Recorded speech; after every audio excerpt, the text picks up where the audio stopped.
This is Clarence A. Mason with another segment of the American privilege. Not black privilege, not white privilege. Folks, what black people are saying when they say white privilege, what those leaders are implying when they say we need more help, what they're saying is that they believe white people are superior to black people. They believe they are inferior. Think about it now. They're saying that every problem facing them is someone else's fault and responsibility. They're saying that their kids, the children they make, are not their responsibility. They blame you for not taking care of their kids. My kids need more food. And they blame you, white people. They blame other Americans, hardworking black people making money. They blame, you must pay more taxes to take care of my kids. On the plantation, master took care of those slave breeders. Master rewarded the slave male for making babies for him to raise. Today, you clowns aren't even getting rewarded. You clowns are making babies for master, allowing him to put your kids in these gang prep schools and to corral you into these inner city ghetto neighborhoods where drugs and crime rules. You allow this master to come to you and take control of your wife. You can't even control your wife. You don't even respect women, the creator of your family.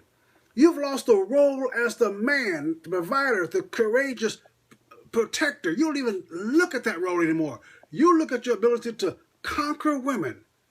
You look at your ability as the proof of your manhood, your ability to talk a lady into bed. That's all you have. And now you are rewarded by master by raising your kids to be criminals, raising your kids to be thugs, raising your kids to be no self-esteem whatsoever, raising your children to believe that every problem they have requires white folks to do something, and you must, by patriotism, support these tribal chiefs in your community. That, folks, is tribalism. That is the problem. Tribalism, the tribal chief is supposed to have all the money. You got clowns bragging about my preacher has a better Cadillac than your preacher. All of you broke, dirt broke, and you're bragging about the size of your church. You got churches that are building up buildings and not men. You have churches that are trying to control the business around them and not the people around them. You have churches now that are looking at themselves as a business when God made the church a family. So you're sitting back as a business person. The pastor is now a business person. You're sitting back trying to figure out the bottom line. I can't criticize homosexuality because my choir director is homosexual. I can't criticize liberal politics because my donor in the front pew is a liberal.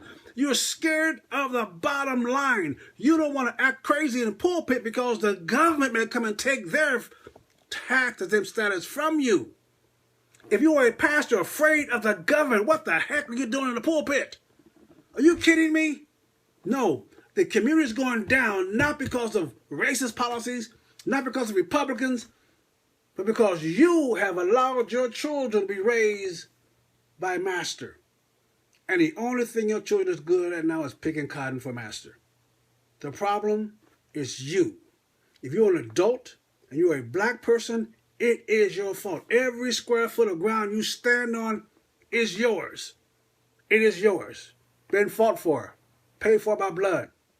It is yours. Don't you dare go to someone else and say, please, please take care of my problem. They'd be glad to, folks. Every slave on the plantation had a job. Every slave on the plantation had a place to stay. Every slave had medical. They took care of you until you died. And they made sure you died the second you could no longer pick their cotton. That's the truth. Back in a minute with more. ClarenceAMason.com, Clarence A. Mason at ClarenceAMason.com. Let me hear from you. Take care.